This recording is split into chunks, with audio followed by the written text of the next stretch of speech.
It seems like yesterday, but it was long ago. She was lovely, she was the queen of our nights, there in the darkness with the radio playing low. The secrets that we shared, the mountains that we moved, caught like a wildfire out of control. There was nothing left to burn and nothing left to prove. And I remember what she said to me, how she swore that it would never end. I remember how she held me oh so tight. Wish I didn't know now what I didn't know then. Against the wind, we were running against the wind. We were young and strong, but just running against the wind. The years rolled slowly past. I found myself alone, surrounded by strangers I thought were my friends. I found myself further and further from my home. I guess I lost my way. There were oh so many roads. I was living to run and running to live, never worrying about paying or how much I owe. Moving 8 miles a minute for months at a time, breaking all the rules I could bend. I began to find myself searching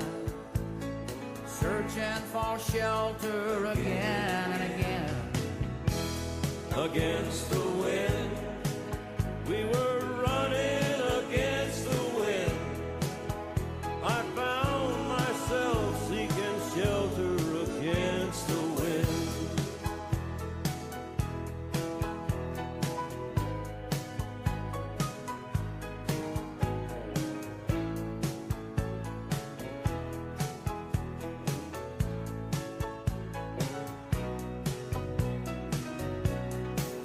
All those drifters' days are past me now.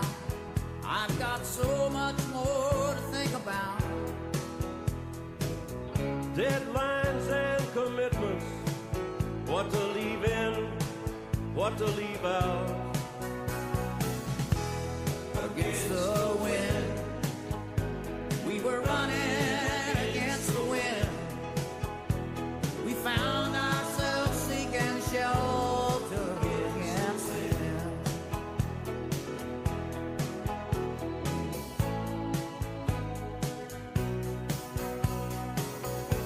Against the wind, against the wind.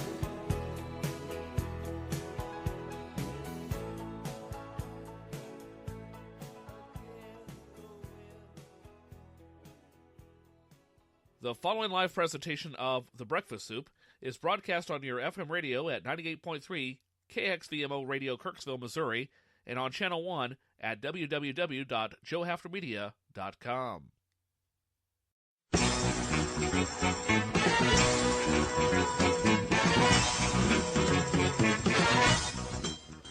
Coming up on this edition of TBS, that's short for The Breakfast Soup, by the way, Dave and the world say goodbye to his mom.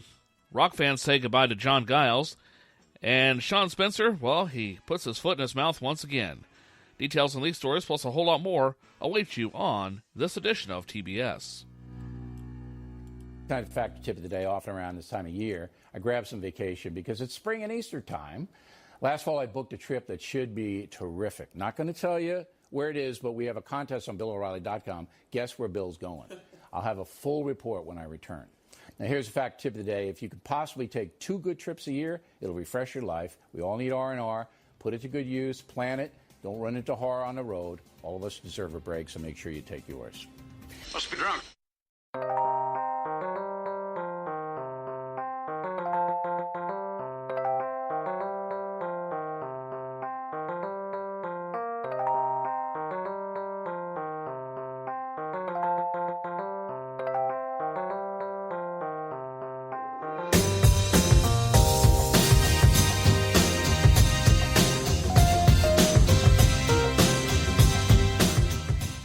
And good Wednesday morning, my friends. Welcome to another rollicking edition of TBS, that is short for The Breakfast Soup, for Wednesday, April 12th, 2017.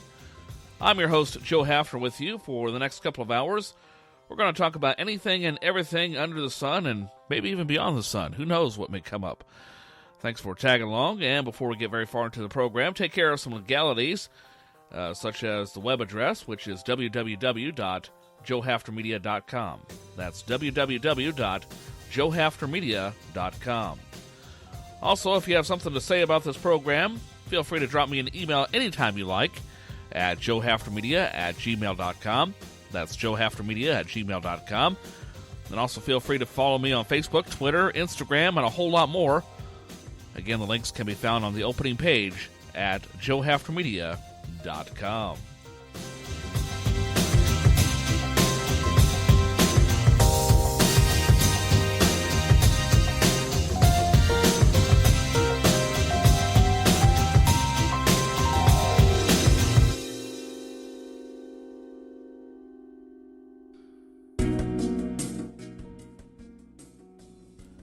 And a good Wednesday morning, my friends. Welcome to the program, as I said. And before I get into the seriousness of the events of the day, tell you a little bit about yesterday. I had some technical issues presenting you the program. It was on a little bit later on than normal. As a matter of fact, it was on last night, but I purposely kept myself ignorant of current events until I was able to finish production and make sure that the program was recorded and in the can before I continued on in my research for today and future episodes of this program. Well, before the program yesterday morning, when I was trying to do it live, I had run some errands early in the morning and had gotten up too early. I was awakened by the trash truck around 8:45 and remembered at the last minute to take the trash out, like I do every Tuesday. Anyway, we got that taken care of, and I thought, well, I'll run to Subway, get a breakfast sandwich, and then run back to Starbucks and get some coffee, because I was too lazy to make some myself. Well, I got home, and things were going pretty good, but somewhere around the time of the CBS News, I was getting really, really tired, and I could tell by my delivery that I was losing some of my emphasis, and so I decided I was cut the program off early, and that, plus my computer was starting to act up a little bit, but I didn't pay a whole lot of attention to it. So I thought I'll try re-recording it in the afternoon after I took a brief nap, which I started. Well, the sound got even worse. For whatever reason, some of the programs, the volume was normal. Others were extremely loud that shouldn't have, there should be more equilibrium here. I tried to do my best to balance out the sound, but, sometimes sound quality from one generation to the next doesn't quite pan out. So I thought, well, maybe this computer is getting a system update, and sure enough, that's what it was. And so I griped about it on yesterday's program. And that Microsoft, for whatever reason, as much as I love Windows 10, it has this glitch in it. I don't know if it's a glitch, but it seems like if you don't update it right away, we're going to do screwy things with your system. Now, I don't know if that happens with other programs, but I've noticed it in the audio-visual realm, in that some things don't work right. The levels were real low or erratic, and I tried boosting them. I tried turning them up as loud as I could, and I thought, well, I can't produce a show with such differing levels here. So I decided, okay, I'll reboot the computer, restarted it, redid my voiceovers, and everything worked out for the best. Got that taken care of. Last night I was too lazy to cook any dinner myself, so I decided, well, I'm going to go out to Jimmy John's, get a sandwich there, and run some other shopping, which I did. And I love Jimmy John's cookies, especially their chocolate chip.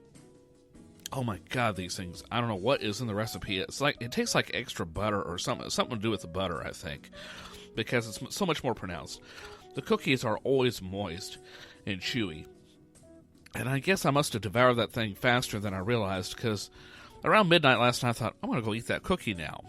But I didn't remember that I ate it like 3 or 4 hours earlier. And so that's where the title of today's episode comes from. Well, let's see what's in the news today. Sad news in the world of entertainment news to a certain extent.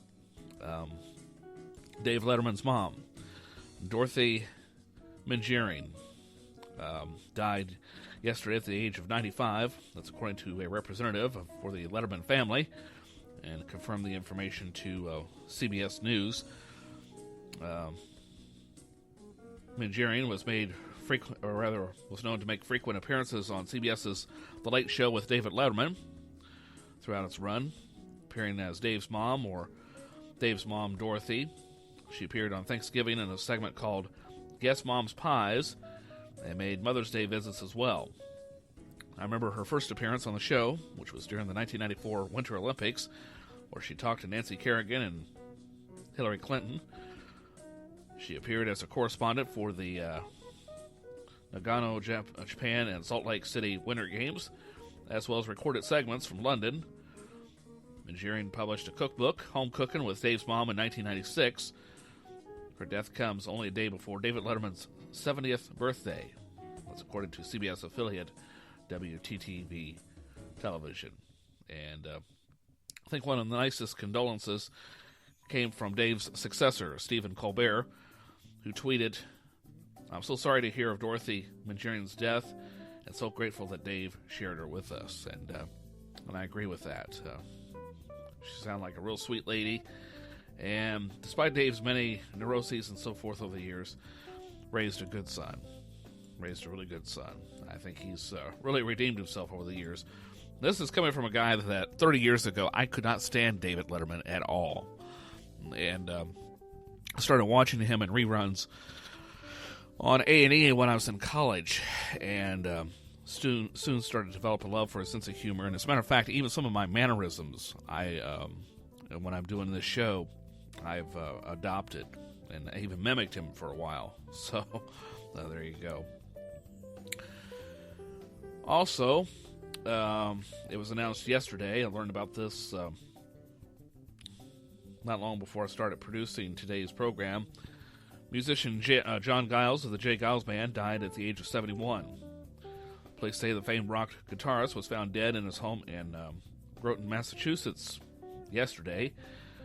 Best known as the founder of the 1980s new wave group, the j-geilsband, found in his home dead of natural causes. Upon arrival, officers found his body while responding to a well-being call in the late afternoon, and said that his body was unresponsive and he was declared dead at the scene.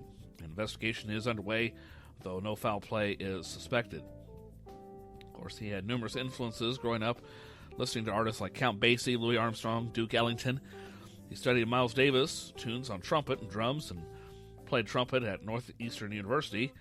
He eventually became attracted to the folk scene in Boston and left Northeastern to study at Worcester Polytechnic University, where the j-geilsband was formed, and had numerous hits in the 70s and 80s, such as Looking for Love, Crying One More Time, Must Have Got Lost, which is my personal favorite, and Give It to Me. As the 1980s dawned, the group adopted a slightly more new wave rock sound. Their title song from their 11th album, Love Stinks, is familiar to younger audiences from its appearance on the soundtrack of The Wedding Singer. They reached their biggest success with Freeze Frame, which hit number 1 on the Billboard charts for 4 weeks in 1983. So long to John Geils, and man, what a talent, what a loss to the world of music. But thanks to many recordings, he will live on forever. I don't remember if I mentioned this on, I believe, Monday's program. Let's see. Yes, on Monday's program, because the service would have been Sunday. It seems like I mentioned it on the program, but I'm not positive, so I'm going to say it again, just to make sure that I have it on record. Well, Sunday night, while my roommate and I were watching an episode of Time After Time, the pilot episode, and I was going through my Facebook profile, and it didn't dawn on me until that night that I had befriended one of Chuck Berry's nephews. I don't even remember how I came across him, how we got to know each other, or, not real well, obviously. But we do talk once in a while and share political posts and so forth. Well, anyway, someone had posted my condolences to your uncle. And at first I'm thinking, today was Chuck Berry's funeral service. His last name is Berry. They're both from St. Louis. The age would add up to be about right. Oh, I've been talking to Chuck Berry's nephew all this time, and I had no idea. And it's just really cool to have that kind of connection. That's just one of the many wonders of the internet. And I just happened to come across some old show prep that I had put together in regards to that. So, anyway, I thought I'd pass that along. It's really interesting to see how that transpired. Well, what's going on in the news today? Sean Spencer is drawing some backlash by comparing Adolf Hitler to Bashar al-Assad. And he didn't do a very good job of handling it, I don't think. He was like a trapped animal at yesterday's press conference. Did you see that? Yeah. White House Press Secretary Sean Spencer set off an intense backlash when... Oh, good grief, computer. Okay. I had some audio playing in the background. You couldn't hear it, but it was distracting me. Well, anyway, set off some intense backlash yesterday as he suggested that President Bashar al-Assad of Syria was guilty of acts worse than Hitler, and asserted that Hitler had not used chemical weapons, ignoring the use of gas chambers at concentration camps during the Holocaust. Mr. Spencer later apologized. In less than a minute, as a matter of fact. During his daily briefing for reporters, Mr. Spencer was defending President Trump's decision to order a missile strike on Syria, but trying to lend gravity to the actions of Mr. Assad. American officials accused the Syrian president of using sarin gas in an attack on a rebel-held area of the Idlib province last week that killed dozens, and many of them children. And in case you missed it, here's the audio of that going down yesterday. You look, we didn't use chemical weapons in World War II. You had someone as despicable as Hitler, who didn't even sink to using chemical weapons. I'll give you the opportunity to clarify something you said that seems to be gaining some traction right now. Quote, Hitler didn't even sink to the level of using chemical weapons. What did you mean by that? I think when you come to sarin gas, he was not using the gas on his own people the same way that Assad is doing. I mean, there was clearly. I understand your point. Thank you. Thank you. I appreciate that. There was not in the. He brought him into to the Holocaust Center. I understand that, but I'm saying in the way that Assad used them, where he went into towns, dropped them down to innocent into the middle of towns. It was brought. So the use of it, I appreciate the clarification there. That was not the intent. Wow. That, I don't know if he realized what he said early on. Obviously, I don't think he did. But, man, to make a bundle like that is just really inexcusable. But that's part of the Trump administration there, my friends. What a real disappointment. I mean, I feel sorry for people that voted for him and still are blind to his ignorance. But then some would say the same about President Obama to me, so fair is fair, I guess. But comparing him to Hitler and then making a blunder like that. What else is going on in the news? Bill O'Reilly is taking some time off from his Fox News show amid sponsor defections triggered by sexual harassment allegations.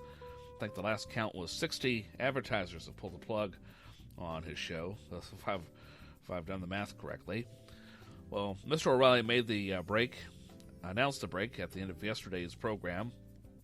He made a point of saying that it was planned and long in the works, and he plans to return to work on April 24th. Around this time of year, and Bill O'Reilly is known to take some time off. As a matter of fact, here is his exact statement on last night's show. Let's see what I do with it. Kind of fact tip of the day, often around this time of year, I grab some vacation because it's spring and Easter time. Last fall, I booked a trip that should be terrific. Not going to tell you where it is, but we have a contest on BillO'Reilly.com. Guess where Bill's going? I'll have a full report when I return. Now, here's a fact tip of the day. If you could possibly take 2 good trips a year, it'll refresh your life. We all need R&R. Put it to good use. Plan it. Don't run into horror on the road. All of us deserve a break, so make sure you take yours. And with that, I can't fault him for it. I do agree that you do need to take some time off and so forth, but O'Reilly, cable TV news' most popular personality, hasn't been abandoned by his audience, even though many advertisers have pulled the plug on his show. His show averaged nearly 4 million viewers over 5 nights last week, up 12% from 3.3 million he averaged the week before, and up 28% compared to the same week in 2016. The O'Reilly Factor drew an average of just under 4 million viewers for the first 3 months of 2017, his biggest quarter ever in the show's 20-year history. As a matter of fact, yesterday the host offers his advice, some general advice, about taking some time off to refresh your life. And, well, I can't fault him for that, okay? It is good advice. It's just that these other allegations against you, Mr. O'Reilly, that's what's bothering me. That's what's bothered me about you for a great number of years. As a matter of fact, the first time that I paid attention to Bill O'Reilly, a former friend of mine, introduced me to his program, a little over 20 years ago, roughly about 20 years ago, and started watching it. And I guess I should have realized then that my friend and I at that time, our political differences were always there. So oddly enough, when I met him, I was more conservative, where he was more liberal. And it seems like right after he got married, I started swinging to the left, he started swinging to the right, and we just never really, matched up at the same time.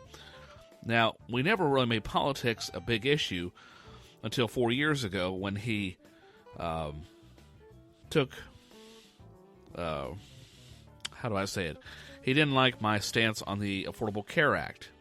And rather than defending this position like an adult, he just spouted off, well, people need to get a job if they want health care coverage. And I'm thinking, well, that's not really an employer's prerogative. At least it didn't used to be. And then before I could say anything, he unfriended me on Facebook and wouldn't answer his phone. And we have been friends in college since my junior year, which was in 1993. And we've been friends for 20 years up to that point, and wouldn't talk to me. So I'm like, you know what? Forget you. You know what? I'm not going to put up with that. And so it's been that way ever since. But anyway, that's when I first got to... Anyway, he introduced me to Bill O'Reilly, and I was not impressed. I just saw a bitter, angry old man who didn't understand modern ways or the way things were going. I understood his opinion, but I sure as hell did not agree with him then or now. All right. Well, that's kind of what's going on in the world at the moment as we speak. I want to step aside for a little bit, my friends. And coming up next on this edition of The Breakfast Soup, what do you say we take care of things like the Dave Ross Show in just a moment, as well as the Osgood File. Also have Today in History a little bit later on. But first up, what's in the news? Right after the AP News Minute on this edition of The Breakfast Soup.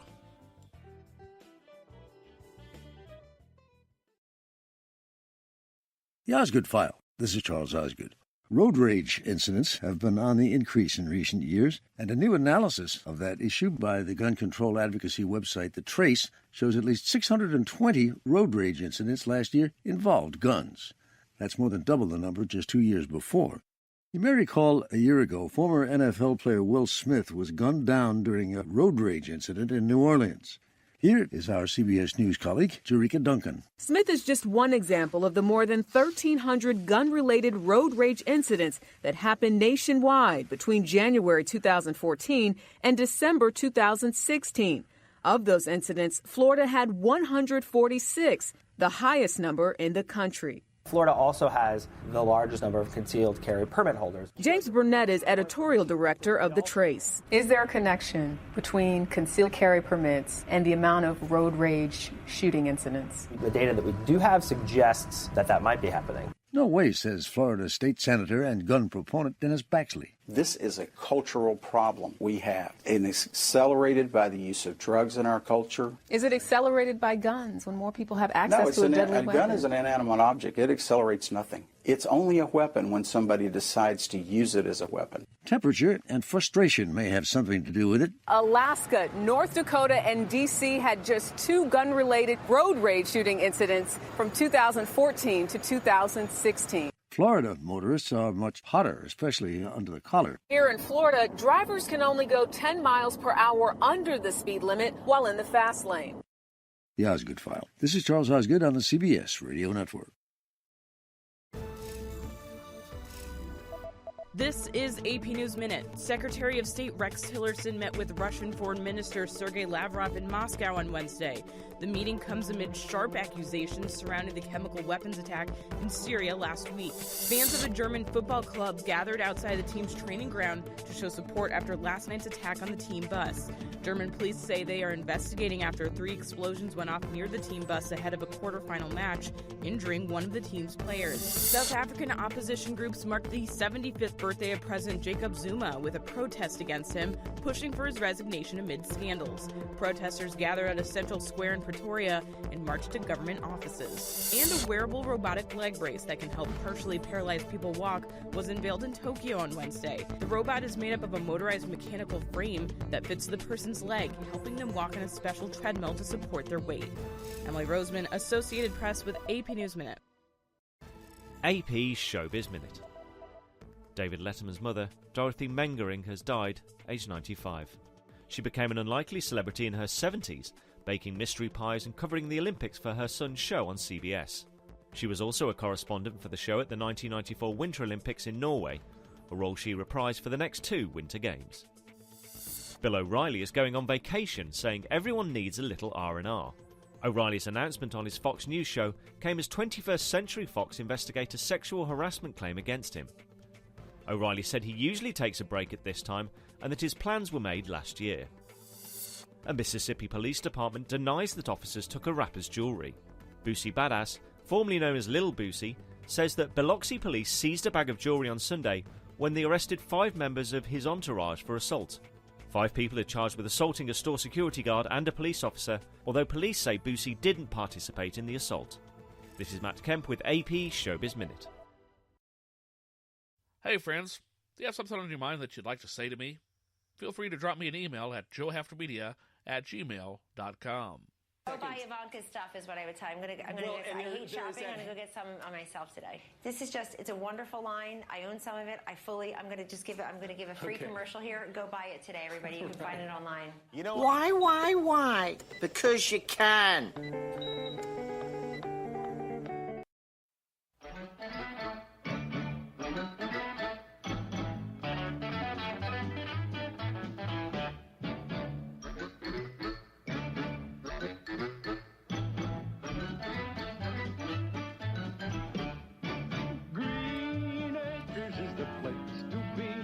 And so is CBS. Welcome back to The Breakfast Soup on a Wednesday morning, the 12th day of April, 2017. And coming up in just a little while, we'll have the CBS World News Roundup as we make our way through this Wednesday morning together, head into the afternoon hours. And yesterday I told you about my disdain to ABC and Disney and whatnot for their announcement on Good Morning America in regards to UNICEF and the Star Wars connection. Now, I'm not knocking UNICEF. Okay, UNICEF does some great things. But, again, it still rubbed me and thousands of Star Wars fans the wrong way. Got some of us out of bed early for what we thought was going to be an exciting announcement in regards to the next film. And it was a crummy commercial for UNICEF. But, nevertheless, found this interesting exchange between Dr. Carl Sagan and the late, great Johnny Carson from 1977, and Johnny was asking Dr. Sagan his review of Star Wars and how he felt about it. And, well, this is an interesting take. It's a little over 3 minutes. You know, I think it's all comment of yours. I know there was some Time or Newsweek. Somebody had asked you about the pictures that are out now. There's Star Wars, Close Encounters, and so forth, and they asked you what you thought. And you thought that they should be, not that you didn't say they weren't entertaining, but you thought maybe they should deal a little closer with scientific facts. Yeah, my sense of them is that sort of the 11-year-old in me loved them, but they could have made a better effort to do things right. A lot of different aspects of things. There's Star Wars starts out saying it's on some other galaxy, right? And then you see there's people, and starting in scene 1, there's a problem because human beings are the result of a unique evolutionary sequence based upon so many individually unlikely random events on the Earth. In fact, I think most evolutionary biologists would agree that if you started the Earth out again and just let those random factors operate, you might wind up with beings that are as smart as us and as ethical and artistic and all the rest, but they would not be human beings. That's for the Earth.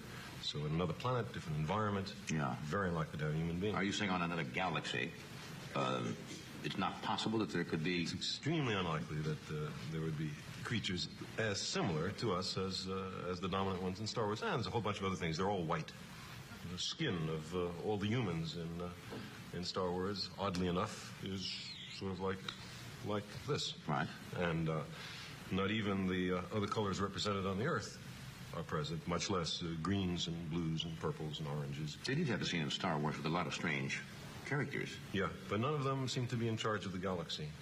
Everybody in charge of the galaxy seemed to look like us. And I thought there was a large amount of human chauvinism. And also, I felt very bad that at the end, the Wookiee didn't get a medal also. You know, all the people got medals, and the Wookiee who had been in there fighting all the time, he didn't get any medal. And I thought that was an example of anti-Wookiee discrimination. You're dissecting this scientifically, Carl, and taking all the fun out of it for me. Well, that's it. I mean, you can view these pictures entirely uncritically. Well, that's really what it was. It was a shootout, wasn't it? A Western and outer space. Sure. Good guys versus the bad guys. So my sense is that every picture which touches on science could do that, and at the same time, just a little more effort to get the science right. I remember one comment you made was about allusion to speed when it really had to do with distance. Yeah, that's right. The parsec or something. Solo, that's right.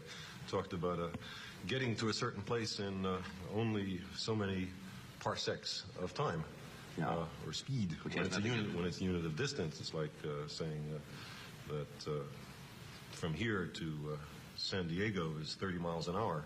It just doesn't mean anything. Yeah. But how many people were sitting there that figured that out during the picture? All you got to do is hire one impoverished graduate student and get all the facts right. I can tell you.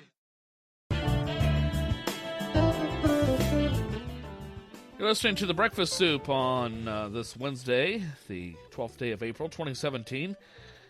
In the time zone that only matters to you and me, the Central Daylight Time Zone, that is. And we'll have marketplace news for you in just a moment. Right now, though, as we get ready for... Many of us are getting ready for lunch. Some of us probably already had lunch. In my case, I'm getting ready for breakfast. But nevertheless, if food falls on the floor, pick it up within 5 seconds so you can eat it, right? Well, whatever germs are on the floor apparently don't have time to adhere to the food that quickly. Or do they? Well, a recent national survey by Kelton Research found that nearly 60% of Americans... That's right, 60% of Americans admit to eating food that has fallen on the floor. Now, would they continue doing that if they knew a typical home carpet has up to 4,000 times more bacteria particles, even after vacuuming, than toilet seats? Ooh. This is the total number of bacteria particles found on 1-inch square samples of different household surfaces. The independent tests were conducted by Dr. Charles Gerba, a microbiologist at the University of Arizona. And the good doctor found that on a toilet seat there's 49 samples of bacteria. And a kitchen counter, there are 1,686 samples. On kitchen tile, 2,546. On the bathroom floor, 18,025. And then on our carpet, more than 200,000. So, does the 5-second rule work? No. Eat that cookie that falls on the floor, and you could also be ingesting a frosting of E. coli. Boy, makes me even enjoy that cookie more that I don't remember eating last night. It's probably laced with E. coli, but man, was it good. Anyway, it's time for market news from NPR on this Wednesday. You're listening to TBS. I'm your host, Joe Hafner. This Marketplace podcast is brought to you by Avast, dedicated to protecting people online against cyber attacks using next-gen threat intelligence. More than 400 million people and businesses trust Avast to keep them safe online. Learn more at avast.com. Teachers have crucial jobs, but are they robot-proof? From Marketplace in Washington, I'm Kimberly Adams in for David Brancaccio. This week, the Trump administration is weighing whether to label China a currency manipulator, as promised during the campaign. It's part of a broader push to tackle what President Trump sees as unfair play when it comes to trade. But some labor economists argue it's not just trade that we need to pay attention to, it's also tech. Our David Brancaccio is driving across the Midwest this week in search of robot-proof jobs, the ones that stand a decent chance in the competition with machines and software increasingly moving into the workforce. He's been to Pennsylvania and Ohio already. Today, Michigan. This music is how a 21st century school eases students from one class to the next. No jarring bell or buzzer at Madison High School in the town of Adrian, Michigan. Angela Tedora thinks she's a pretty robot-proof English teacher. That fear is not something that I worry about because there are certain things that we do in the classroom that cannot be replaced by a machine. Robots, schmobots. There's so much more that goes into it than just being able to have a student load a learning management system and answering questions or going through activities in that regard. Data we're using from the McKinsey Global Institute's automation study finds that just 20% of a secondary school teacher's job is robotizable, as it were. It's similarly low for those who teach the younger grades. While some school districts hand down curriculum, work at the front of the class is very seldom from a script or recited rote in the way a machine would like it. A teacher needs wells of empathy and a knack for detecting when material is or is not connecting. Ms. Tedora found a sci-fi novel her seniors love reading called Ready Player One, in which the Earth's such a mess that kids can't go out and they attend virtual school using 3D goggles. This makes you think of those MOOCs, the massive online courses which universities are pushing.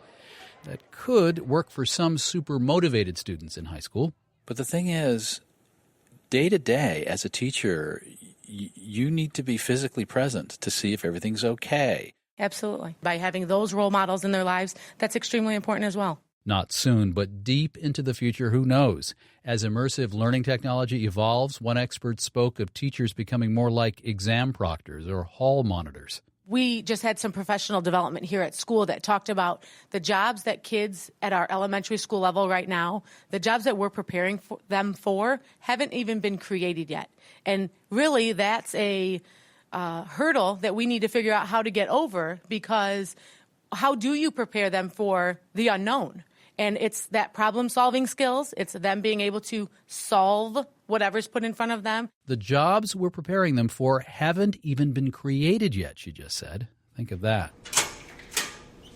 Lenawee County here in Michigan pulls the vocational kids and the college-bound math and science kids from 9 high schools into a single tech campus for half the day. Here's where I found some students setting themselves up to be, I have to say, pretty robot-proof. Well, I'm planning on going into the entertainment business. There's Caleb, who might be a future Ryan Seacrest, producer, but also on camera. I love talking, and I'm definitely not afraid of a camera, or a microphone, that is. Followed by Emma, who's interested in something with just a 21% automation potential. I want to be a pediatric nurse practitioner. And this guy Mitchell, who wants to cross swords with evil hackers. I'm going to be going into cybersecurity and network penetration testing. I'm not even going to look that up in the robot-proof jobs database. If Mitchell gets good at thwarting cyber criminals, I personally guarantee he'll have as much work as he ever wants to do in perpetuity. Tomorrow, this road trip goes to Illinois for a healthcare job that frustrates machines. From the road, I'm David Brancaccio for Marketplace. And you can hear more of David's coverage from the road, plus take a quiz about workforce automation at marketplace.org/robotproof. Now, let's do the numbers. Japan's Nikkei is down about 195 points. That's a bit over 1%. In Europe, the FTSE in London is up about 0.1%, and the German DAX is up 18 points, about 0.1% as well. Dow, S&P, and NASDAQ futures are looking down ahead of the U.S. market open.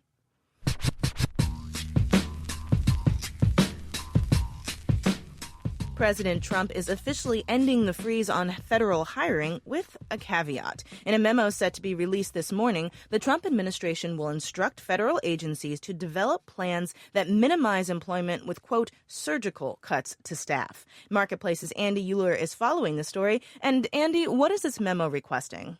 Well, Kimberly, the line reducing the federal workforce is actually in the title of the memo, so it seems like that's going to be a major piece. Budget Director Mick Mulvaney said he couldn't give specific details or figures on job cuts, but he said efficiency is the name of the game. Now, it's interesting because that's the kind of language you tend to hear when for-profit companies acquire other companies, right? There's always talk of synergy and cost cuts, so it seems like President Trump is trying to bring those same principles to running the federal government, which seems easier said than done. After all, the government isn't a business. And it should be noted also that this isn't the first time a new president has called for government efficiency. The Obama administration sent proposals to Congress in 2012 and 2015, and those suggested consolidating some departments. There were also hiring freezes under Presidents Reagan and Carter. Now, Mulvaney also said he hadn't studied those other reform efforts, but he promised this administration's restructuring goes much deeper and accounts to essentially restructuring Washington, D.C. Thanks, Andy. And the World Trade Organization is out with updated numbers this morning, with expectations global trade will expand by 2.4% this year, although global political uncertainty could undermine that. In Washington, I'm Kimberly Adams with the Marketplace Morning Report. From APM, American Public Media. This Marketplace podcast is brought to you by Dashlane. With Dashlane, you'll never forget another password. Dashlane is an award-winning password manager that works across all your devices, making it super easy to manage your passwords. Dashlane is the only password manager with a U.S. patent for their security technology, and they also recently collaborated with Intel to add an unrivaled layer of hardware-based protection. You can download Dashlane for free or get an exclusive discount on the premium version at dashlane.com/morning. Hey friends, did you know that you could follow the antics of yours truly by checking out my Facebook page as well as my Twitter account by simply going to my social media links at joehaftermedia.com? Now you do. Wake up, buddy. End of the line.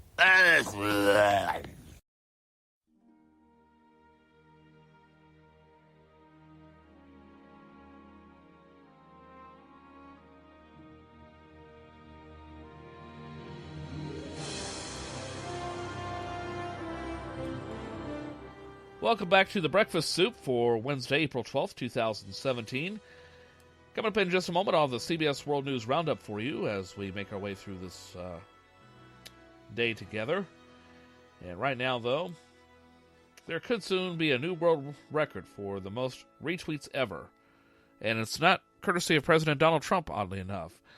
Instead, it's courtesy of 16-year-old Cater Wilkerson and a random idea that he decided to act upon. 16-year-old apparently loves Wendy's chicken nuggets, so last Wednesday night, he took to Twitter to ask, "Yo, Wendy's, how many retweets for a year of free chicken nuggets?" Well, Wendy's responded that 18 million would do the trick, so Wilkerson accepted the challenge with a tweet that was closing in on 3 million the last time we checked. For some perspective, the current largest retweet ever came after Ellen DeGeneres took to Twitter during the 2014 Oscars, with hers clocking in at just under 3.3 million retweets. Wilkerson now appears to have had the second most popular tweet ever, having edged ahead of one by Louis Tomlinson of One Direction. So, still has a long ways to go, but 3.3 million just to get some free chicken nuggets. I got news for you, kid. That's not chicken. Anyway, it's time for the CBS World News Roundup on this Wednesday.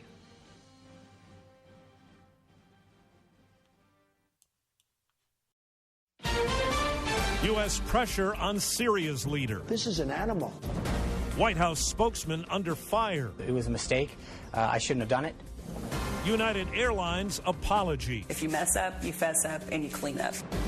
Good morning. I'm Steve Kathan. With the CBS World News Roundup, Secretary of State Rex Tillerson is holding meetings now in Moscow as the U.S. tries to drive a wedge between Russia and Syria's president after last week's chemical attack that killed Syrian civilians. CBS's Margaret Brennan is in Moscow.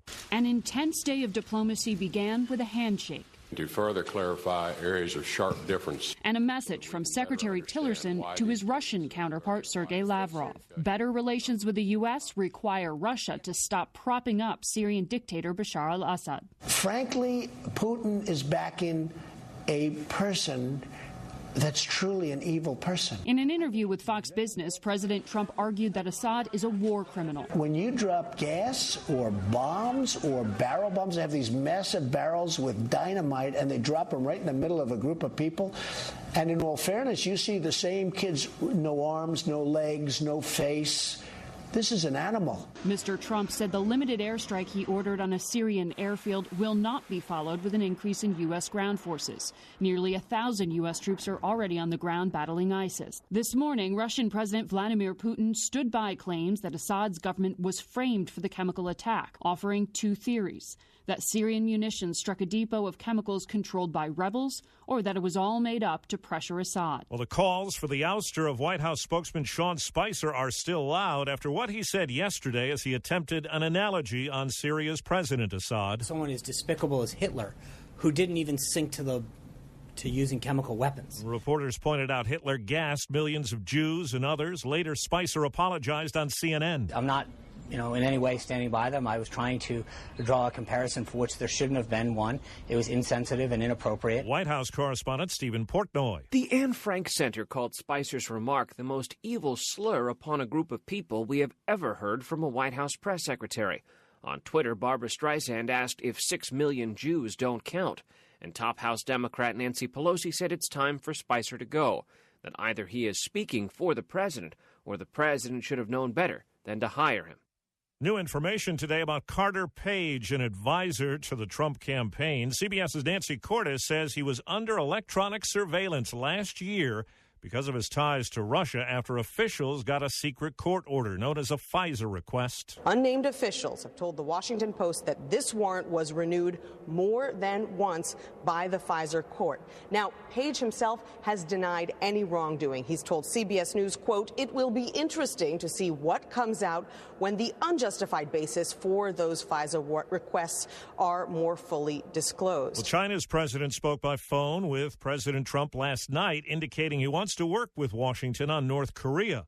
Earlier, Mr. Trump touted his military moves in the region and criticized North Korea's leader on Fox Business. We are sending an armada, very powerful. We have submarines, very powerful, far more powerful than the aircraft carrier, that I can tell you. And we have the best military people on earth. And I will say this, he is doing the wrong thing. The White House says it's prepared to lift a federal hiring freeze, but is telling all federal agencies today to hand in a plan by the end of June to cut their civilian workforces. United Airlines is promising to review policies after the forcible removal of a passenger from a Chicago flight. CBS's Chris Van Cleve on a change of heart from the company's CEO. United Airlines CEO Oscar Munoz says he was disturbed by what happened aboard Flight 3411 and apologized to Dr. David Dow.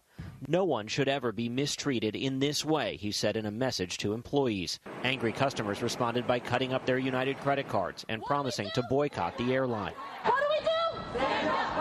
On Tuesday, the company's stock took a hit, at one point losing about $1 billion in market value. Some of the Navy's elite SEALs are talking publicly about drug abuse in the ranks amid a new military effort to try to clean things up. Some of them, with their voices disguised, sat down with Pentagon correspondent David Martin. People that we know of, that we hear about, have tested positive for cocaine, methamphetamine, heroin, marijuana, ecstasy. How prevalent is drug abuse in the SEAL teams? It's growing. The drug use, it's growing. Last December, the SEALs halted all training and ordered a safety stand-down because of the drug problem. I feel like I'm watching our foundation, our culture erode in front of my eyes. Captain Jamie Sands, commander of the 900 SEALs based on the East Coast, had been on the job for just 3 months, and already 5 SEALs had been kicked off the teams for using drugs. Before Sands spoke, his chief of staff rattled off what he called a staggering number of drug cases, which he said showed that the Navy's special operators had a higher incidence of drug use than the rest of the fleet. If we need your ability, I don't need to be in the back of my mind thinking that, okay, can I really trust this guy? Is he 100% going to cover my back? Admiral Timothy Szymanski, head of the Naval Special Warfare Command, agrees, telling CBS News in a statement, anything above zero represents a disturbing trend for this elite force. In a close election, Republicans held on to the Kansas House seat vacated by now CIA Director Mike Pompeo. It's the first of 4 special elections to replace Trump cabinet officials. Bill O'Reilly told his Fox News audience last night he's off on a 2-week vacation. Many of his O'Reilly Factor sponsors defected last week after word that he and Fox paid millions to settle sexual harassment claims. It hasn't hurt the show's ratings. Well, it happened from time to time on David Letterman's late-night shows. You go to Kroger's and get these? No. I baked them first thing this morning. You swear you baked these pies, Mom? I swear I baked these pies. Letterman's mother, Dorothy, would show up with fresh pie. She even covered the Winter Olympics for the CBS Late Show in 1994. She died yesterday at 95. The leader of the j-geilsband has died. Guitarist John Geils died at his Massachusetts home of apparent natural causes. He was 71. Nip and tuck.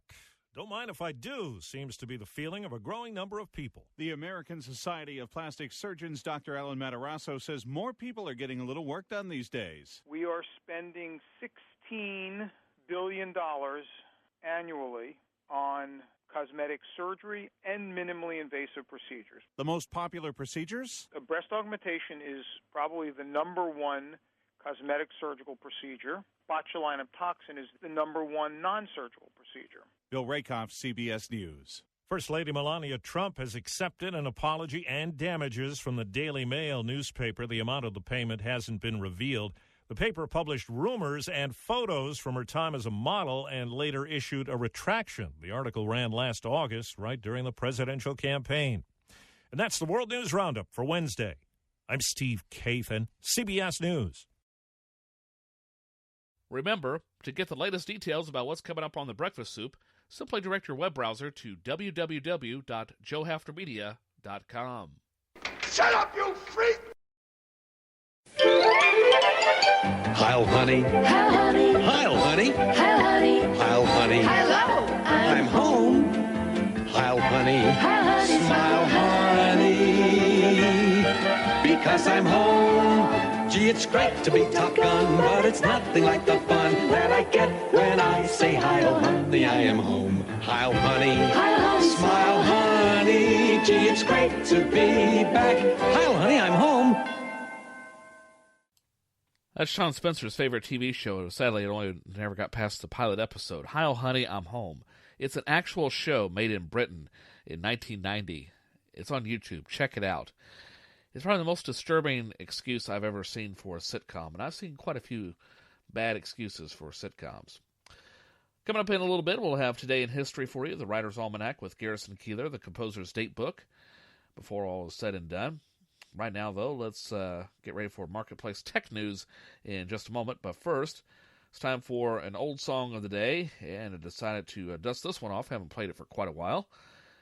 Here's the J-Geilsband in honor of the death of John Geils, who died yesterday at his home. And this is back from, I believe, 1975. The tune is called I Must Have Got Lost.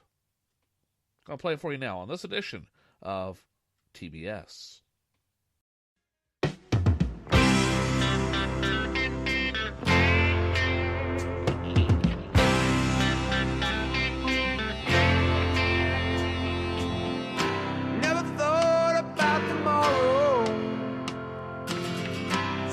Like a long time to come. How can I be so blind, baby, not to see you are the one? I let you slip on from me, honey. I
just can't understand it. I just can't understand it. I just don't understand it. And I must have got lost. I must have got lost. I must have got lost somewhere down the line. I must have got lost. I must have got lost. Give away them days you were mine.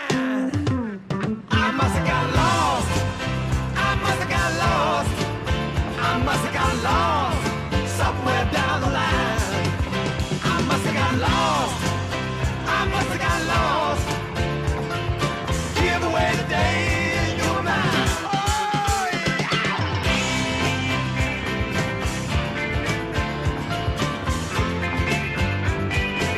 Well, I must have got lost. I must have got lost. I must have got lost somewhere down the line.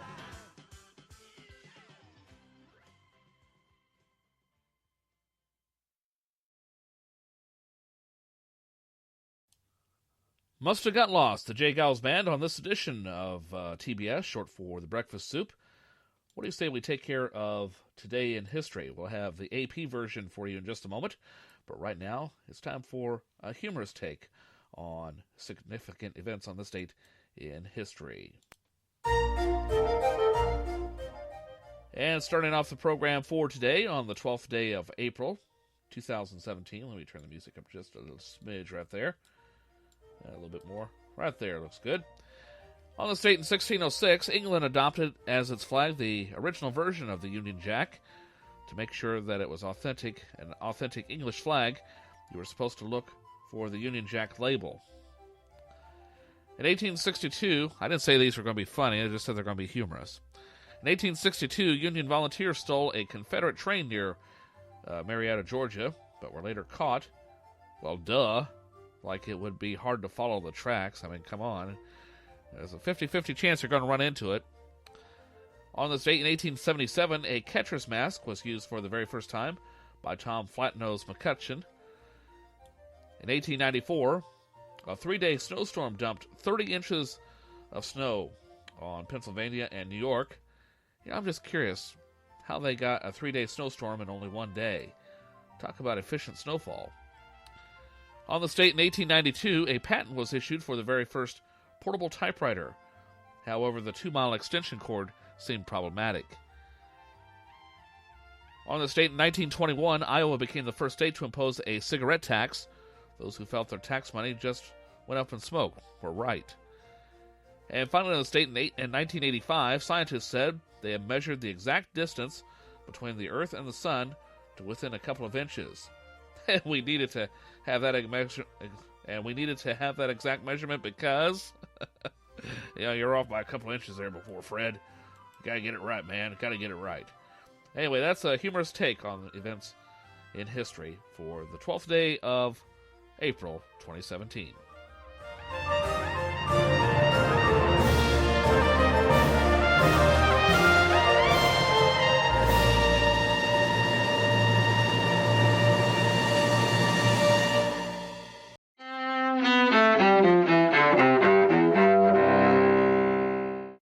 April 12, 1945.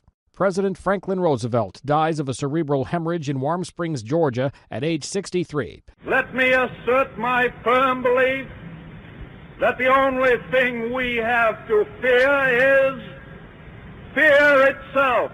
Roosevelt, who led America through the Great Depression and most of World War II, served a record 12 years in office. Vice President Harry Truman succeeds Roosevelt in the White House. 1861. Start of the American Civil War. Confederate forces fire on the Union garrison at Fort Sumter in Charleston, South Carolina. Fighting between the North and South lasts 4 years with more than 500,000 deaths. 1961. Soviet cosmonaut Yuri Gagarin becomes the first man to fly in space, orbiting the Earth once before making a safe landing. 1981. America's first space shuttle, named Columbia, blasts off from Cape Canaveral, Florida, on its maiden flight. More than 2 decades later, Columbia meets a tragic end. It disintegrates on re-entry, killing its 7-passenger crew. and 1947. My name is Dave Letterman. I'm the host of The Late Show, America's most successful C student. David Letterman, the late-night TV talk show host, is born in Indianapolis. Today in history, April 12th, Mike Gracia, The Associated Press. My morning commentary is brought to you by the good people at Washington Federal. My wife and I choose to bank with Washington Federal for a few reasons. They're responsible with my money, which is always a good thing for a bank. They actually like face-to-face interaction, and they believe a bank should be the foundation of a healthy community. Washington Federal, invested here. Member FDIC, equal housing lender. To think that only last month, the CEO of United Airlines was named Communicator of the Year. Now, he's best known for the word reaccommodate, which I would define as forcible deplaning with extreme prejudice. He has since apologized, but the Twitterverse is not quite ready to forgive. United shares were down by over $1 billion for a while Tuesday, even though, if you're being completely objective about it, what happened was extremely rare. The New York Times says last year only about 40,000 people were bumped involuntarily out of 660 million total passengers. That's 0.006%. And to think that not so long ago, there was a time when no one would have believed this even happened. Have I told you young'uns about the pre-iPhone days when people lived completely undocumented lives? Yes. Back then, all we had were eyewitness accounts, and I can safely say the eyewitness accounts of this would have been laughed off as wild exaggerations. It would have been dismissed the way all those stories of police knocking heads in certain neighborhoods were once dismissed. But now, we see everything. We see what reaccommodation looks like, and this was ugly. And you know what else? This touched people who thought they were protected from official violence. This video was telling a group of people who aren't used to being jerked around that they were not special. They watched it and they realized this could happen even to me. They watched it and they suddenly woke up black. Damn it, Jim, what the hell's the matter with you? Other people have birthdays. Why are we treating yours like a funeral? Bones, I don't want to be lectured. Very, very many happy reasons. And it's time for celebrity birthdays for the 12th day of April, 2017. And before I run down the list of celebrity birthdays for today, if you're celebrating your birthday today, happy birthday, and you share your birthday with these famous people. They include country musician Vince Gill, turning the big 6-0 today. Also, opera singer Cabela is 84. Jazz musician Herbie Hancock is 77. Rock singer of Steppenwolf, John Kay, is 73. Actor Ed O'Neill, this will make you feel old, of Modern Family fame, Married with Children. Get this, Al Bundy is 71 today. Now he has reason to be grumpy. The Wonder Years, actor Dan Lauria is 70, played the dad on the show, as his former talk show host David Letterman turns 70 today. Author Scott Turow is 68. Actor and singer David Cassidy of the Partridge Family is 67. Actor Andy Garcia turns 61. Folk singer and musician of the Indigo Girls, Amy Ray, is 53. Actor Nicholas Brendan of Buffy the Vampire Slayer fame is 46, as is actress Shannon Doherty. Jennifer Morrison, actress on House MD, is 38. Actor Matt McGorry of Orange is the New Black is 31. And let's see what else we have. One more celebrity birthday. Actress Claire Danes turns 38 years old today. And those are celebrity birthdays for this Wednesday. All right. What do we have coming up next? How about Marketplace Tech News for you on this edition of TBS? That's coming up in just a moment. But first, the Writer's Almanac and the Composer's Datebook as we make our way through the 12th day of April 2017. For the lack of a better segue.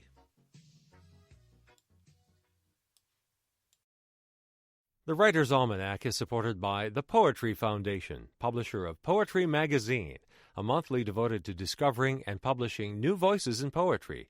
More at poetryfoundation.org.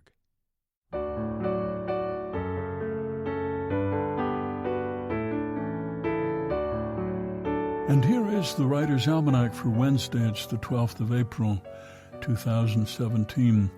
It's the birthday of Tom Clancy, born Baltimore, 1947, author of many military thrillers, The Hunt for Red October, Patriot Games. He was so accurate in the tiniest details in his books that they were very popular among members of the armed forces. Though Tom Clancy never served in the military, he joined the ROTC in college, but his eyesight was terrible and he was rejected for service. It's the birthday of the playwright Alan Ayckbourn, born in London, 1939, author of 81 full-length plays, including The Norman Conquests. Alan Ayckbourn, who said, "The darker the subject, the more light you must try to shed on the matter," and vice versa. And it's the 101st birthday of Beverly Cleary, born in McMinnville, Oregon, 1916, the creator of Ramona Quimby, the feisty little girl who first appeared in the book Henry Huggins back in 1950. There are now more than 91 million copies of Beverly Cleary books in print. Here's a poem for today by Michael Blumenthal, entitled Be Kind. Not merely because Henry James said there were but 4 rules of life, be kind, be kind, be kind, be kind, but because it's good for the soul, and what's more, for others. It may be that kindness is our best audition for a worthier world, and despite the vagueness and uncertainty of its recompense, a bird may yet wander into a bush before our very houses. Gratitude may not manifest itself in deeds entirely equal to our own. Still, there's weather arriving from every direction. The feasts of famine and feasts of plenty may yet prove to be one. So why not allow the little sacrificial squinches and squigulas to prevail? Why not inundate the particular world with minute particulars?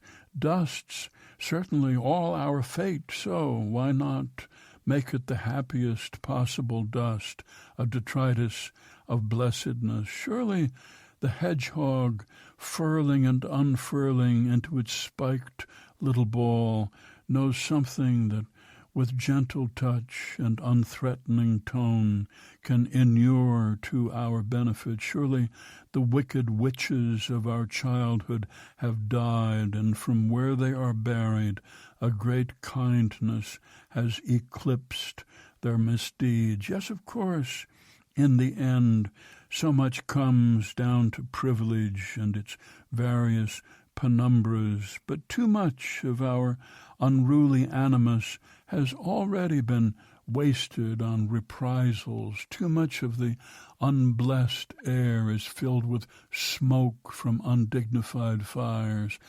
Oh, friends, take whatever kindness you can find and be profligate in its expenditure. It will not drain your limited resources. I assure you, it will not leave you vulnerable and unfurled with only your sweet little claws to defend yourselves and your wet little noses and your eyes to the ground and your little feet. A poem by Michael Blumenthal called Be Kind from his collection No Hurry, published by Etruscan Press and used by permission here on the Writer's Almanac, supported by the Poetry Foundation, publisher of Poetry Magazine, now available on iOS devices, subscriptions available at poetrymagazine.org, and by TIAA. Whether it's investing, advice, banking, or retirement, TIAA is committed to planning for your success. Learn more at TIAA.org. Be well, do good work, and keep in touch.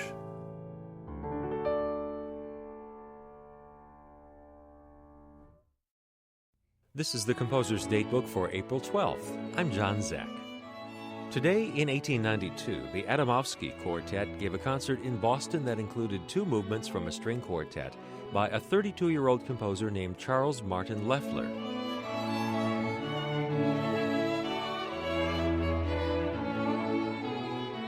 It was one of the young composer's earliest works, but Loeffler was already a familiar name in Boston music circles.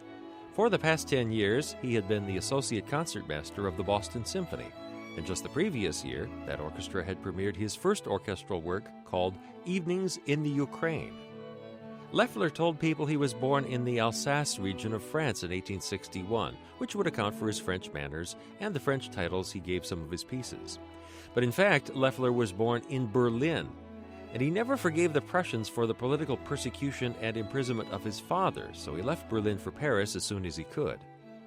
In 1881, at the age of 20, Loeffler came to the U.S., where he found Americans, quote, quick to reward genuine musical merit and to reward it far more generously than Europe. In 1887, Loeffler became an American citizen and in short order established himself as one of the country's leading composers. His music was played by many of the major orchestras and conductors of his day. After his death in 1935, Loeffler's music fell into neglect for many decades. But his elegant and well-crafted music is attracting renewed interest and recordings today. Composer's Datebook is supported by Progressive Insurance, small business protection for more than vehicles, with specialized coverages to protect against financial loss. More at progressivecommercial.com.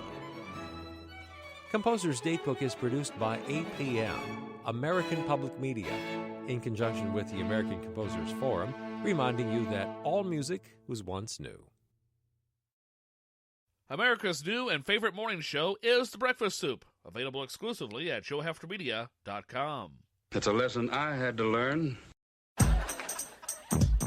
Now this is a story all about how my life got flipped, turned upside down, and I'd like to take a minute, just sit right there. I'll tell you how I became the prince of a town called Bel Air. Welcome back to The Breakfast Soup for Wednesday, April 12th, 2017. And, of course, coming up this weekend is Easter, coming up on Sunday. Good Friday is this Friday, and this is how naive I was when I was a kid. I may have attended Sunday school, but I didn't always pay attention. And up until I was probably, I would say, about 4th or 5th grade, I assumed that Good Friday was some sort of government secular holiday. I never made the connection for some reason up until about then.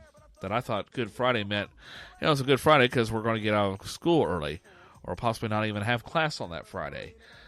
But that's a true story. I've never told anyone that until now. And yet I became a religion major in college. Maybe why I'm still not a minister, for other reasons. Well, that leads me to today's topic for the top 5, and the topic is the top 5 ways to have an unsuccessful Easter egg hunt. And with that being said, fire the sounder, my friend.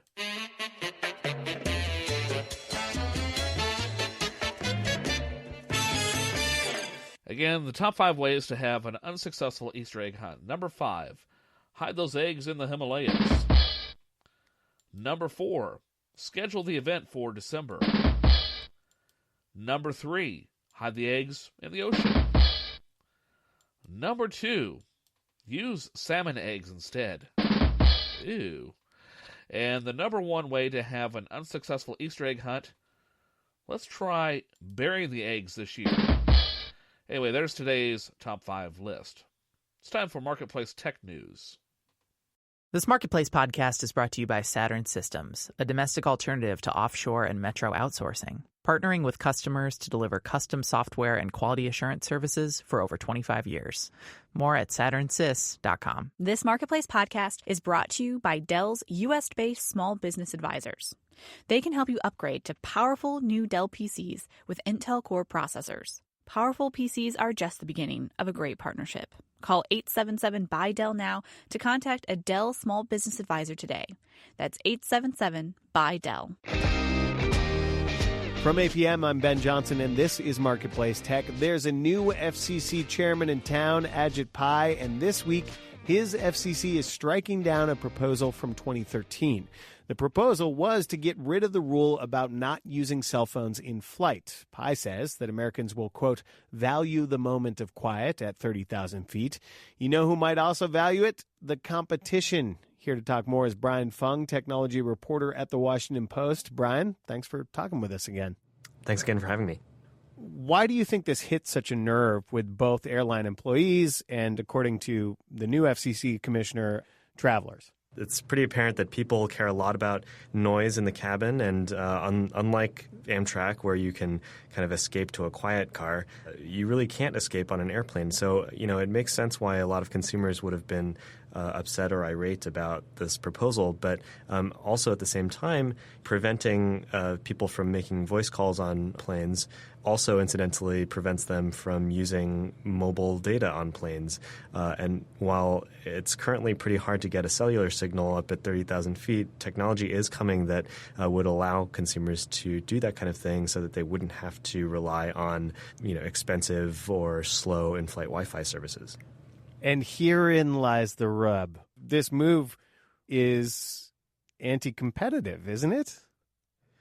There is a general lack of choice when it comes to in-flight Wi-Fi providers because it is pretty expensive to provide this type of service. So this is a pretty niche business, and to the extent that cellular carriers, to the extent that they could get in on that business, that would represent more competition against providers such as GoGo and Flight Wireless. And this also is kind of an interesting position for the FCC chairman because he has largely been billed as an advocate for deregulation. And in this case, what we're seeing is, an FCC working to maintain regulations that, prevent consumers from using their phones on planes. Yeah, so what up with that? That's a really good question, and I don't know that I have an answer for you. I have spoken to some policy analysts in D.C. who see this as, the chairman taking a populist stance on an issue that many consumers found unpopular ahead of an effort to roll back the FCC's net neutrality rules and to try and buy some goodwill with the public that way. Interesting. Brian Fung covers technology for The Washington Post. Brian, thank you very much. Thanks again for having me. While we are on the topic of air travel, the outrage about a passenger being forcibly removed from a United flight headed to Louisville from Chicago continues despite an apology. And if you want evidence, look no further than the reviews of the United Airways app. Some are angry, others are satire. I'll read you some of one real quick from user Josh Blaha. Quote, the new drag and drop feature, along with the bugs eliminated, combined with the police force, is really cutting edge. I have yet to see an app that has this kind of power behind it, unquote. A lot more where that came from. Yikes.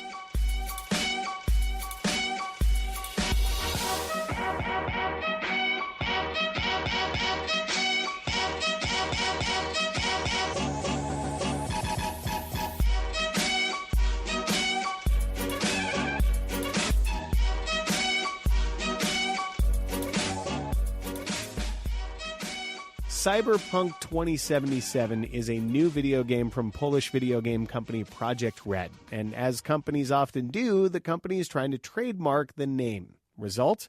A lot of very angry video gamers who don't like the idea of a game maker trying to do something not very punk, trademark the name of a specific genre of science fiction, also called cyberpunk. Here to help us understand is trademark law specialist, Stanford Law professor, and gamer Mark Lemley. Mark, glad to have you on. Glad to be here. All right, so for those of us who haven't read William Gibson's Neuromancer, can you explain what cyberpunk is? Yeah, cyberpunk is sort of the dark side of the internet and the technical revolution. As William Gibson put it himself, the street finds its own uses for technology. So we develop technology with all these aspirations, how it actually gets deployed, how poor people use it, who has access and who doesn't. All that is really the kind of theme of a cyberpunk novel. And this game maker tried to trademark it. Why? Yeah, so the game is called Cyberpunk 2077, and the idea, I think, is to try to capture that feel, the kind of seedy underbelly of future technology. So essentially the game maker doesn't want somebody to put cyberpunk in the name of another game, thus making it confusing with their own game. Yeah, that's right. And that's the purpose of trademark law. We want people not to be confused. And if I launch a game called Cyberpunk 2078, somebody who's out shopping might well think it's the game that they've heard about and buy it. CD Projekt Red wants to prevent that from happening. I think one of the things that's got people exercised is, right, this game name also happens to be fundamental concept in science fiction. It's almost like trying to trademark romance novel. Trademark law is okay with the idea that I use a term that has other meanings. It's easiest if the term doesn't actually have much to do with the product. So we have no problem with Apple Computer calling itself Apple Computer. On the other hand, if I sell cars and I decide I want to trademark the term car, well, then we've got a problem because other people are going to need to talk about cars, and the natural term they're going to use, or at least a natural term, is car.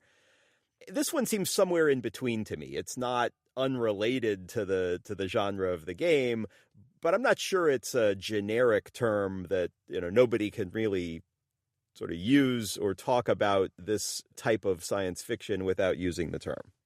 Stanford Law professor and video game fan Mark Lemley. Mark, thank you very much. Thank you. Coming to you, as we always do, from the seedy underbelly of future technology, I'm Ben Johnson, and that's our show today. This is APM. Hey, Ben Brock Johnson here from Marketplace Tech. We are talking all the time on our shows about data. It's everywhere. It's going to save us. It's going to power the future. So we've teamed up with our friends at the Knight Foundation to get just a little more data about podcasts. Yes, it is an online forum. Yes, you have heard this spiel before, but this time it's for a good cause, helping Marketplace make better podcasts for you. You can fill it out at apmsurvey.com. It's a huge favor to Marketplace. High fives over the internet, apmsurvey.com. And thanks. Well, this is the part about doing the show the way I'm doing it right now, recording all my ad-libs in advance. Yeah, see, this isn't live. I'm doing other things right now, probably getting ready for work. I don't know what I'm doing for sure. But what I do know is that I hate coming out of a segment, and normally I like to sometimes talk about what we just heard. I have no idea what was said because, well, as I'm recording this, it hasn't been said yet. Are you properly confused? Well, I thought you would be.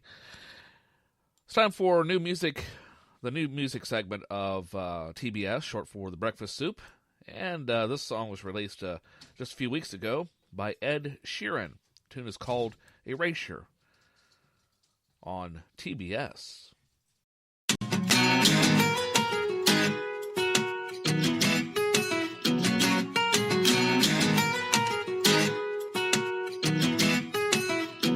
I was born inside a small town, I lost that state of mind. Learned to sing inside the Lord's house, but stopped the age of 9. I forget when I get awards now, the wave I had to ride.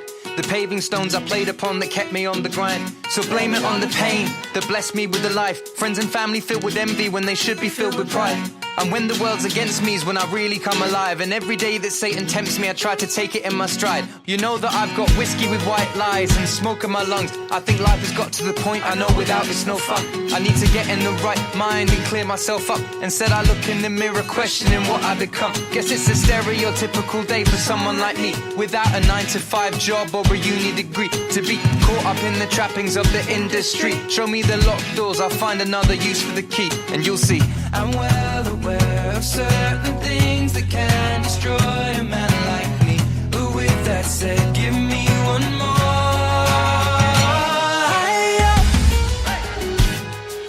Another one to take the sin away. I am happy on my own, so here I'll stay. Save your love and arms for a rainy day, and I'll find comfort in my pain. Razor, I used to think that nothing could be better than touring the world with my songs. I chased the picture perfect life, I think they painted it wrong. I think that money is the root of all evil and fame is hell. Relationships and hearts you fix, they break as well. And ain't nobody wanna see you down in the dumps, because you're living your dream, man, it should be fun. Please know that I'm not trying to preach like I'm Reverend Run. I beg you don't be disappointed with the man I've become. Oh, conversations with my father on the A14, age 12, telling me I've gotta chase those dreams. Now I'm playing for the people, dad, and they know me. With my beating small guitar, wearing the same old jeans. Wembley Stadium crowd, 240,000. I may have grown up, but I hope that Damien's proud. Until the next generation, inspiration's allowed. The world may be filled with hate, but keep erasing it now. Somehow, I'm well aware of certain things that will befall a man like me. But with that said, give me one more.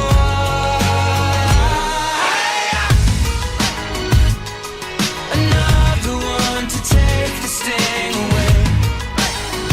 Oh, I am happy on my own, so here I'll stay.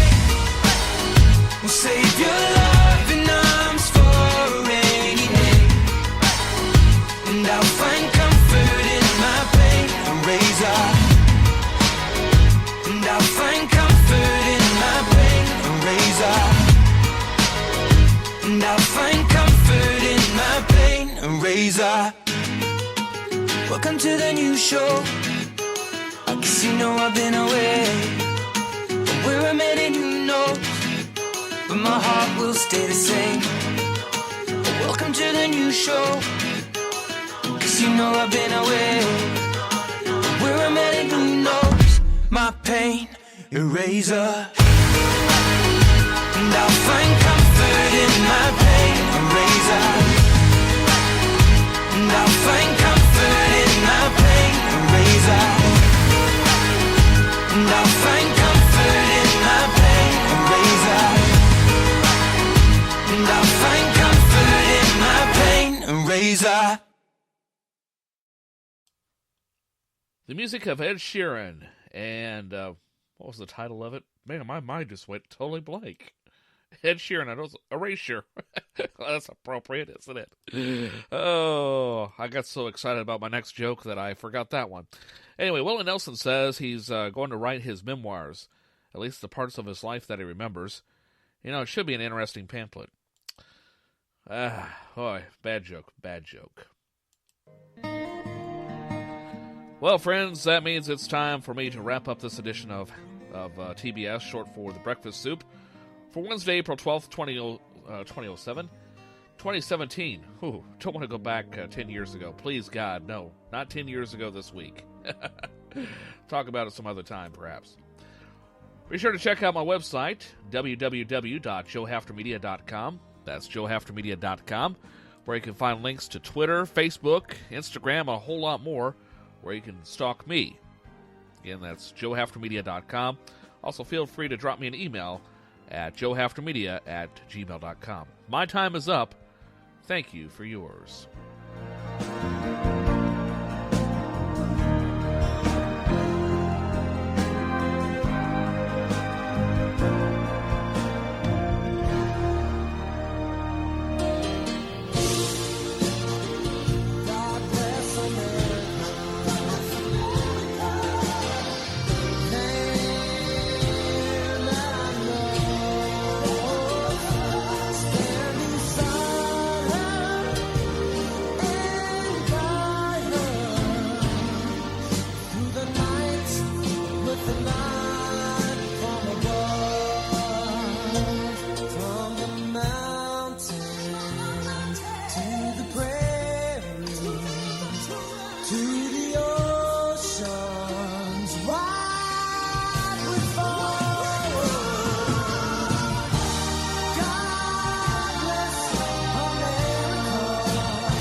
I hope you learned a lesson.